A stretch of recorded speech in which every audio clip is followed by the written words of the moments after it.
50 ಕೋಟಿಯನ್ನು ಶಾಸಕರ ಖರೀದಿ ಮಾಡಲಿಕ್ಕೆ ಆಫರ್ ಮಾಡಿದ್ದಾರೆ. ಸಿದ್ದರಾಮಯ್ಯನವರು ಉಪಮುಖ್ಯಮಂತ್ರಿಗಳು ಹಾಗೂ ಹಲವಾರು ಮಂತ್ರಿಗಳು ಈ 50 ಕೋಟಿ ಆಫರ್ ಕೊಟ್ಟಿದ್ದಾರೆ ಅಂತಕ್ಕಂಥ ಅವ್ರ ಹೇಳಿಕೆ ಏನಿದೆ, ಅವರು ಈ ರಾಜ್ಯದ ಮುಖ್ಯಮಂತ್ರಿ, ಅವರ ಗಮನಕ್ಕೆ ಬರದೆ ಇದು ಆಗ್ಲಿಕ್ಕೆ ಸಾಧ್ಯ ಇಲ್ಲ. ಇದು ಬಹುಶಃ ಈ ರೀತಿಯ ಹೇಳಿಕೆ ಯಾರೋ ಒಂದು ರೀತಿಯ ಬಫೂನ್ಗಳು ಕೊಡ್ತಕ್ಕಂಥ ಹೇಳಿಕೆ ಆಗಬಾರ್ದು. ಇವತ್ತು 50 ಕೋಟಿ ಅಂತಕ್ಕಂಥ ನಿಖರವಾಗಿ 50 ಜನರಿಗೆ ಅಂತಕ್ಕಂಥ ನಿಖರವಾಗಿ ಹೇಳ್ತಾ ಇದ್ದಾರೆ. ಸರ್ಕಾರ ಅವ್ರ ಕೈನಲ್ಲಿದೆ. ಹಲವಾರು SITಗಳನ್ನು ರಚನೆ ಮಾಡ್ಕೊಂಡಿದ್ದಾರೆ. ಇದು ಒಂದು SIT ರಚನೆ ಮಾಡೋಕ್ಕೆ ಹೇಳಿ, ತನಿಖೆ ಮಾಡೋಕ್ಕೆ ಹೇಳಿ. SIT ಬಹುಶಃ ಈ ರಾಜ್ಯದಲ್ಲಿ ಇಷ್ಟೊಂದು SITಗಳ ದಾಖಲೆಯ ರಚನೆ ಬಹುಶಃ ರಾಜ್ಯದ ಇತಿಹಾಸದಲ್ಲ, ದೇಶದ ಇತಿಹಾಸದಲ್ಲೇ ನಡೆದಿಲ್ಲ. ಪ್ರತಿಯೊಂದಕ್ಕೂ SIT. ಅದರಿಂದ ಇದಕ್ಕೂ ಒಂದು SIT ಮಾಡಲಿ. ಇಲ್ಲದೇ ಇದ್ದರೆ ಮುಖ್ಯಮಂತ್ರಿಗಳ ಮತ್ತು ಅವ್ರ ಸಚಿವ ಸಂಪುಟದ ಮಂತ್ರಿಗಳ ಹೇಳಿಕೆಯನ್ನು ಜನತೆ ಇವತ್ತು ಇದು ಒಂದು ರೀತಿಯ ಅವರ ನಡವಳಿಕೆಗಳ ಬಗ್ಗೆನೇ ಜನಗಳಲ್ಲಿ ಹಾಸ್ಯಾಸ್ಪದ ಆಗ್ತದೆ ಈ ರೀತಿ ಹೇಳಿಕೆ ಕೊಡ್ತಕ್ಕಂಥದ್ದು. ಈಗ ಅದೆಲ್ಲ ಈಗ ಚರ್ಚೆ ಬೇಡ. 23 ಕಳೀಲಿ, 23 ಕಳೆದ್ಮೇಲೆ ಚರ್ಚೆ ಮಾಡೋಣ. ಯಾವಾಗ ಆ ತಾಯಿ ಮುಂದೆ ನಿಂತಿದ್ದೇನೆ. ಒಂದು ಬಾರಿ ನಮ್ಮ ಈಗಿನ ವಿಧಾನ ಪರಿಷತ್ತಿನ ಸ್ಪೀಕರ್ ನನ್ನನ್ನು ಕುಮಾರ ಅಂತ ಸಂಬೋಧನೆ ಮಾಡಿದ್ರು. ಆಗ ಅವ್ರನ್ನ ಹೊಡಿಲಿಕ್ಕೆ ಹೋದಂಥ ಗಿರಾಕಿ ನಾನು ಕರಿಯ ಅನ್ನಿಸ್ಕೊಂಡು ಇವ್ರ ಜೊತೆ ಕುಳ್ಳ ಅಂದ್ಕೊಂಡು ಏನೋ ಇದು ಮಾಡಲಿಕ್ಕೆ ನಾನೇನು ಆ ರೀತಿಯ ಒಂದು ವಾತಾವರಣದಲ್ಲಿ ಬಂದಿರೋವನ್ನ. ಇಲ್ಲಿ ಈ ಪ್ರಶ್ನೆ ಇದೆಯಲ್ಲ, ಅವರ ಮಾತುಗಳು ಅದು ಅವ್ರ ಸಂಸ್ಕೃತಿ ತೋರಿಸುತ್ತೆ, ಸಂಸ್ಕೃತಿಯನ್ನು ತೋರಿಸುತ್ತೆ. ಈ ಸರ್ಕಾರಕ್ಕೆ ಏನಾದರೂ ಮಾನ ಮರ್ಯಾದೆ ಇದ್ದರೆ ಅವ್ರು ಹೇಳಿದ್ರಲ್ಲ, ಅವರಿಬ್ಬರು ಭಾಳ ಆತ್ಮೀಯರು. ಆತ್ಮೀಯತೆ ಇದಕ್ಕೆಲ್ಲ ರಾಜಕೀಯವಾಗಿದ್ದಿದ್ದು, ಈ ರೀತಿಯ ಹೇಳಿಕೆಗಳಿಗೆಲ್ಲ ಇದ್ದಿದ್ದು. ಅವ್ರು ಯಾವ ರೀತಿ ಡಿಫೆಂಡ್ ಮಾಡ್ಕೊಂಡಿದ್ದಾರೆ ಮಂತ್ರಿಗಳು ನೋಡಿದ್ದೇನೆ. ಮುಖ್ಯಮಂತ್ರಿಗಳು ಮತ್ತು ಉಪಮುಖ್ಯಮಂತ್ರಿ ಎಲ್ಲ ಯಾವ ರೀತಿ ಗೃಹ ಸಚಿವರು ಯಾವ ರೀತಿ ಇವತ್ತು ಡಿಫೆಂಡ್ ಮಾಡ್ಕೊಂಡಿದ್ದಾರೆ. ಅವ್ರಿಗೇನಾದರೂ ಮಾನ ಮರ್ಯಾದೆ ಇದ್ದರೆ ಎಂತೆಂಥ ಕೇಸ್ಗಳಲ್ಲಿ ಕೇಸ್ ಹಾಕಿದ್ರು, ಅಮಾಯಕರ ಮೇಲೆ ಕೇಸ್ ಹಾಕಿ ಜೈಲಿಗೆ ಕಳಿಸ್ತಾರೆ ಇಂಥ ಹೇಳಿಕೆಗಳಿಗೆ. ಈ ಸರ್ಕಾರಕ್ಕೆ ಏನಾದರೂ ಮಾನ ಮರ್ಯಾದೆ ಇದೆಯಾ? ಈ ರೀತಿಯ ಸಂಸ್ಕೃತಿ ಇರ್ತಕ್ಕಂಥ ಈ ಸರ್ಕಾರ ನಾಗರಿಕ ಸರ್ಕಾರ ಅಂತ ಕರಿತೀರಾ? ದೇವೇಗೌಡರು ಗರ್ವಭಂಗ ಮಾಡ್ತಿದ್ದಾರೆ. ಗರ್ವಭಂಗ ಅಂದರೆ ತಪ್ಪೇನಿದೆ?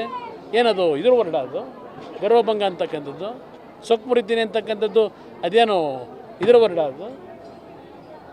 ಈ ಥರ ಇವ್ರ ಹೇಳಿಕೆಗಳಿದೆಯಲ್ಲ, ಅನ್ಪಾರ್ಲಿಮೆಂಟೇನಿಲ್ಲ, ಇಲ್ಲಿ ಇವ್ರ ಹೇಳಿಕೆಗಳಿದೆಯಲ್ಲ, ಕೊಂಡ್ಕೊತೀನಿ ಅಂತಕ್ಕಂಥದ್ದು ದುಡ್ಡಿನ ಮದ.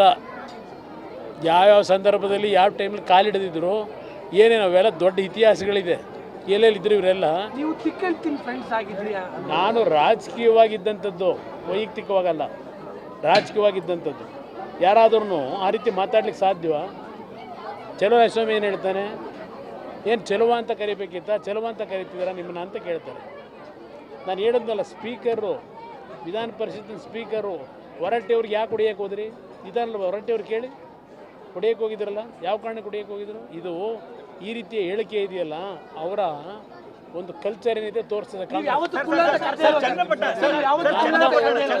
ನನ್ನ ಜೀವನದಲ್ಲಿ ಎಂದೂ ಸಹ ಆ ಪದ ಬಳಕೆ ನನ್ನಿಂದಲೂ ಆಗಿಲ್ಲ, ಅವರಿಂದಲೂ ಆಗಿಲ್ಲ. ಅವರು ನಾನು ಕೊಟ್ಟಂಥ ಏನು ಒಂದು ಇದು ನೋಡಬೇಕು, ಆಗ ಗೌರವ ಮರ್ಯಾದೆ ಏನು ಆ ಮರ್ಯಾದೆ ನೀವು ಊಹೆ ಮಾಡೋಕ್ಕಾಗಲ್ಲ. ಜನತೆಯ ಆಶೀರ್ವಾದ ಆಗಿದೆ. ಯಾವುದೇ ರೀತಿಯ ಸಮಸ್ಯೆ ಇಲ್ಲದೆ ಉತ್ತಮ ಒಂದು ರೀತಿಯಲ್ಲಿ ಜನತೆ ಆಶೀರ್ವಾದ ಯೋಗೇಶ್ವರ ಅವರು ನಿನ್ನೆ ಮಾತು ಕಾಣ್ತಾ ಇದೆ. ನಾನು ಅದ್ರ ಬಗ್ಗೆ ಅವರೇನೋ ರಾಜಕೀಯ ಏನು ನಡೆದಿದೆ ಅದನ್ನು ವಿಶ್ಲೇಷಣೆ ಮಾಡಿದ್ದಾರೆ. ಅದ್ರ ಬಗ್ಗೆ ನಾವು ಹೆಚ್ಚಿನ ಮಾತು ಕೊಡೋದು ಬೇಡ. 23ವರೆಗೂ ಆರಾಮಾಗಿ ಗೆಲ್ತೀವಿ. ಅದಕ್ಕೇನು ಸಂಬಂಧ ಇಲ್ಲ, ಆ ಹೇಳಿಕೆಗೂ ಅದಕ್ಕೂ ಸಂಬಂಧ ಇಲ್ಲ. ಅದವ್ರ ಕಲ್ಚರ್ ಏನು ಅನ್ನೋದು ತೋರಿಸಿದೆ. 50 ಕೋಟಿಯನ್ನು ಶಾಸಕರ ಖರೀದಿ ಮಾಡಲಿಕ್ಕೆ ಆಫರ್ ಮಾಡಿದ್ದಾರೆ. ಸಿದ್ದರಾಮಯ್ಯನವರು ಉಪಮುಖ್ಯಮಂತ್ರಿಗಳು ಹಾಗೂ ಹಲವಾರು ಮಂತ್ರಿಗಳು ಈ 50 ಕೋಟಿ ಆಫರ್ ಕೊಟ್ಟಿದ್ದಾರೆ ಅಂತಕ್ಕಂಥ ಅವ್ರ ಹೇಳಿಕೆ ಏನಿದೆ, ಅವರು ಈ ರಾಜ್ಯದ ಮುಖ್ಯಮಂತ್ರಿ, ಅವರ ಗಮನಕ್ಕೆ ಬರದೆ ಇದು ಆಗ್ಲಿಕ್ಕೆ ಸಾಧ್ಯ ಇಲ್ಲ. ಇದು ಬಹುಶಃ ಈ ರೀತಿಯ ಹೇಳಿಕೆ ಯಾರೋ ಒಂದು ರೀತಿಯ ಬಫೂನ್ಗಳು ಕೊಡ್ತಕ್ಕಂಥ ಹೇಳಿಕೆ ಆಗಬಾರ್ದು. ಇವತ್ತು 50 ಕೋಟಿ ಅಂತಕ್ಕಂಥ ನಿಖರವಾಗಿ 50 ಜನರಿಗೆ ಅಂತಕ್ಕಂಥ ನಿಖರವಾಗಿ ಹೇಳ್ತಾ ಇದ್ದಾರೆ. ಸರ್ಕಾರ ಅವ್ರ ಕೈನಲ್ಲಿದೆ. ಹಲವಾರು SITಗಳನ್ನ ರಚನೆ ಮಾಡ್ಕೊಂಡಿದ್ದಾರೆ. ಇದು ಒಂದು SIT ರಚನೆ ಮಾಡೋಕ್ಕೆ ಹೇಳಿ, ತನಿಖೆ ಮಾಡೋಕ್ಕೆ ಹೇಳಿ. SIT ಬಹುಶಃ ಈ ರಾಜ್ಯದಲ್ಲಿ ಇಷ್ಟೊಂದು SITಗಳ ದಾಖಲೆಯ ರಚನೆ ಬಹುಶಃ ರಾಜ್ಯದ ಇತಿಹಾಸದಲ್ಲ, ದೇಶದ ಇತಿಹಾಸದಲ್ಲೇ ನಡೆದಿಲ್ಲ. ಪ್ರತಿಯೊಂದಕ್ಕೂ SIT. ಅದರಿಂದ ಇದಕ್ಕೂ ಒಂದು SIT ಮಾಡಲಿ. ಇಲ್ಲದೇ ಇದ್ದರೆ ಮುಖ್ಯಮಂತ್ರಿಗಳ ಮತ್ತು ಅವ್ರ ಸಚಿವ ಸಂಪುಟದ ಮಂತ್ರಿಗಳ ಹೇಳಿಕೆಯನ್ನು ಜನತೆ ಇವತ್ತು ಇದು ಒಂದು ರೀತಿಯ ಅವರ ನಡವಳಿಕೆಗಳ ಬಗ್ಗೆನೇ ಜನಗಳಲ್ಲಿ ಹಾಸ್ಯಾಸ್ಪದ ಆಗ್ತದೆ ಈ ರೀತಿ ಹೇಳಿಕೆ ಕೊಡ್ತಕ್ಕಂಥದ್ದು.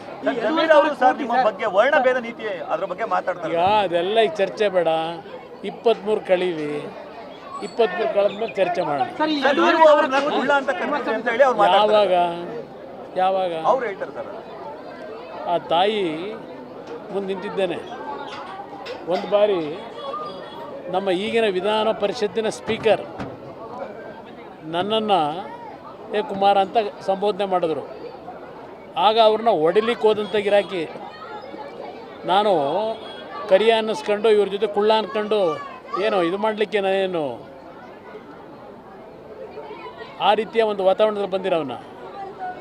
ಇಲ್ಲಿ ಈ ಪ್ರಶ್ನೆ ಇದೆಯಲ್ಲ, ಅವರ ಮಾತುಗಳು ಅದು ಅವ್ರ ಸಂಸ್ಕೃತಿ ತೋರಿಸುತ್ತೆ, ಸಂಸ್ಕೃತಿಯನ್ನು ತೋರಿಸುತ್ತೆ. ಈ ಸರ್ಕಾರಕ್ಕೆ ಏನಾದರೂ ಮಾನ ಮರ್ಯಾದೆ ಇದ್ದರೆ ಅವ್ರು ಹೇಳಿದ್ರಲ್ಲ, ಅವರಿಬ್ಬರು ಭಾಳ ಆತ್ಮೀಯರು. ಆತ್ಮೀಯತೆ ಇದಕ್ಕೆಲ್ಲ ರಾಜಕೀಯವಾಗಿದ್ದಿದ್ದು, ಈ ರೀತಿಯ ಹೇಳಿಕೆಗಳಿಗೆಲ್ಲ ಇದ್ದಿದ್ದು. ಅವ್ರು ಯಾವ ರೀತಿ ಡಿಫೆಂಡ್ ಮಾಡ್ಕೊಂಡಿದ್ದಾರೆ ಮಂತ್ರಿಗಳು ನೋಡಿದ್ದೇನೆ. ಮುಖ್ಯಮಂತ್ರಿಗಳು ಮತ್ತು ಉಪಮುಖ್ಯಮಂತ್ರಿ ಎಲ್ಲ ಯಾವ ರೀತಿ ಗೃಹ ಸಚಿವರು ಯಾವ ರೀತಿ ಇವತ್ತು ಡಿಫೆಂಡ್ ಮಾಡ್ಕೊಂಡಿದ್ದಾರೆ. ಅವ್ರಿಗೇನಾದರೂ ಮಾನ ಮರ್ಯಾದೆ ಇದ್ದರೆ ಎಂತೆಂಥ ಕೇಸ್ಗಳಲ್ಲಿ ಕೇಸ್ ಹಾಕಿದ್ರು, ಅಮಾಯಕರ ಮೇಲೆ ಕೇಸ್ ಹಾಕಿ ಜೈಲಿಗೆ ಕಳಿಸ್ತಾರೆ ಇಂಥ ಹೇಳಿಕೆಗಳಿಗೆ. ಈ ಸರ್ಕಾರಕ್ಕೆ ಏನಾದರೂ ಮಾನ ಮರ್ಯಾದೆ ಇದೆಯಾ? ಈ ರೀತಿಯ ಸಂಸ್ಕೃತಿ ಇರ್ತಕ್ಕಂಥ ಈ ಸರ್ಕಾರ ನಾಗರಿಕ ಸರ್ಕಾರ ಅಂತ ಕರಿತೀರಾ? ದೇವೇಗೌಡರು ಗರ್ವಭಂಗ ಮಾಡ್ತಿದ್ದಾರೆ. ಗರ್ವಭಂಗ ಅಂದರೆ ತಪ್ಪೇನಿದೆ? ಏನದು ಇದ್ರ ವರ್ಡ ಅದು ಗರ್ವಭಂಗ ಅಂತಕ್ಕಂಥದ್ದು? ಸೊಕ್ಕು ಮುರಿತೀನಿ ಅಂತಕ್ಕಂಥದ್ದು ಅದೇನೋ ಇದರ ವರ್ಡ ಅದು? ಈ ಥರ ಇವ್ರ ಹೇಳಿಕೆಗಳಿದೆಯಲ್ಲ, ಅನ್ಪಾರ್ಲಿಮೆಂಟೇನಿಲ್ಲ. ಇಲ್ಲಿ ಇವ್ರ ಹೇಳಿಕೆಗಳಿದೆಯಲ್ಲ, ಕೊಂಡ್ಕೊತೀನಿ ಅಂತಕ್ಕಂಥದ್ದು ದುಡ್ಡಿನ ಮದ. ಯಾವ್ಯಾವ ಸಂದರ್ಭದಲ್ಲಿ ಯಾವ ಟೈಮಲ್ಲಿ ಕಾಲಿಡಿದ್ರು ಏನೇನು ಅವೆಲ್ಲ ದೊಡ್ಡ ಇತಿಹಾಸಗಳಿದೆ. ಎಲ್ಲೆಲ್ಲಿದ್ದರು ಇವರೆಲ್ಲ. ನೀವು ತಿಕ್ಕಳ್ತೀನಿ ಫ್ರೆಂಡ್ಸ್ ಆಗಿದ್ರಿ. ನಾನು ರಾಜಕೀಯವಾಗಿದ್ದಂಥದ್ದು, ವೈಯಕ್ತಿಕವಾಗಲ್ಲ, ರಾಜಕೀಯವಾಗಿದ್ದಂಥದ್ದು. ಯಾರಾದ್ರೂ ಆ ರೀತಿ ಮಾತಾಡ್ಲಿಕ್ಕೆ ಸಾಧ್ಯವಾ? ಚಲೋ ಯಶೋಮಿ ಏನು ಹೇಳ್ತಾನೆ? ಏನು ಚೆಲುವ ಅಂತ ಕರಿಬೇಕಿತ್ತ? ಚೆಲುವ ಅಂತ ಕರಿತಿದ್ದೀರ ನಿಮ್ಮನ್ನ ಅಂತ ಕೇಳ್ತಾರೆ. ನಾನು ಹೇಳಿದ್ನಲ್ಲ, ಸ್ಪೀಕರು, ವಿಧಾನ ಪರಿಷತ್ತಿನ ಸ್ಪೀಕರು ಹೊರಟ್ಟಿಯವ್ರಿಗೆ ಯಾಕೆ ಹೊಡಿಯೋಕೆ ಹೋದ್ರಿ? ಇದಲ್ಲ ಹೊರಟ್ಟಿಯವ್ರು ಕೇಳಿ, ಹೊಡಿಯೋಕೆ ಹೋಗಿದ್ರಲ್ಲ, ಯಾವ ಕಾರಣಕ್ಕೆ ಹೊಡಿಯೋಕೆ ಹೋಗಿದ್ರು? ಇದು ಈ ರೀತಿಯ ಹೇಳಿಕೆ ಇದೆಯಲ್ಲ, ಅವರ ಒಂದು ಕಲ್ಚರ್ ಏನಿದೆ ತೋರಿಸ್ತದೆ. ನನ್ನ ಜೀವನದಲ್ಲಿ ಎಂದೂ ಸಹ ಆ ಪದ ಬಳಕೆ ನನ್ನಿಂದಲೂ ಆಗಿಲ್ಲ, ಅವರಿಂದಲೂ ಆಗಿಲ್ಲ. ಅವರು ನಾನು ಕೊಟ್ಟಂಥ ಏನು ಒಂದು ಇದು ನೋಡಬೇಕು, ಆಗ ಗೌರವ ಮರ್ಯಾದೆ ಏನು ಆ ಮರ್ಯಾದೆ ನೀವು ಊಹೆ ಮಾಡೋಕ್ಕಾಗಲ್ಲ. ಜನತೆಯ ಆಶೀರ್ವಾದ ಆಗಿದೆ. ಯಾವುದೇ ರೀತಿಯ ಸಮಸ್ಯೆ ಇಲ್ಲದೆ ಉತ್ತಮ ಒಂದು ರೀತಿಯಲ್ಲಿ ಜನತೆ ಆಶೀರ್ವಾದ ಯೋಗೇಶ್ವರ ಅವರು ನಿನ್ನೆ ಮಾತು ಒಪ್ಕೊಂಡ್ರೆ ಕಾಣ್ತಾ ಇದೆ. ನಾನು ಅದ್ರ ಬಗ್ಗೆ ಅವರೇನೋ ರಾಜಕೀಯ ಏನು ನಡೆದಿದೆ ಅದನ್ನು ವಿಶ್ಲೇಷಣೆ ಮಾಡಿದ್ದಾರೆ. ಅದ್ರ ಬಗ್ಗೆ ನಾವು ಹೆಚ್ಚಿನ ಮಾತು ಕೊಡೋದು ಬೇಡ. 23ವರೆಗೂ ಆರಾಮಾಗಿ ಗೆಲ್ತೀವಿ. ಅದಕ್ಕೇನು ಸಂಬಂಧ ಇಲ್ಲ, ಹೇಳಿಕೆಗೂ ಅದಕ್ಕೂ ಸಂಬಂಧ ಇಲ್ಲ. ಅದವ್ರ ಕಲ್ಚರ್ ಏನೋ ಅನ್ನೋದು ತೋರಿಸಿದೆ.